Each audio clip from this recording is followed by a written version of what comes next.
નમસ્કાર, સત્યમેવ જયતે લાઈવ ન્યૂઝમાં આપનું સ્વાગત છે। વડોદરા વાસીઓ માટે ગ્રીન અને આધુનિક જાહેર પરિવહનની નવી શરૂઆત થઈ છે। વડોદરાને પીએમ ઈ બસ સેવા અંતર્ગત પર્યાવરણને અનુકૂળ ઇલેક્ટ્રિક બસોની ભવ્ય ભેટ મળી છે। મુખ્યમંત્રી ભૂપેન્દ્ર પટેલ અને ગૃહ રાજ્યમંત્રી હર્ષ સંઘવીના હસ્તે આ સેવાનું લોકાર્પણ કરવામાં આવ્યું હતું।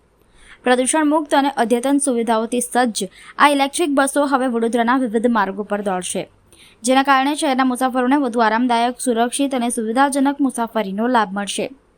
વડોદરા સ્માર્ટ સિટી પ્રોજેક્ટ હેઠળ શહેરી પરિવહન વ્યવસ્થાને વધુ મજબૂત બનાવવા અને ગ્રીન એનર્જીને પ્રોત્સાહન આપવા માટે આ મહત્વપૂર્ણ પહેલ માનવામાં આવી રહી છે। ઈ બસ સેવાના અમલીકરણથી કાર્બન ઉત્સર્જનમાં ઘટાડો થશે અને પર્યાવરણ સંરક્ષણને પણ વેગ મળશે।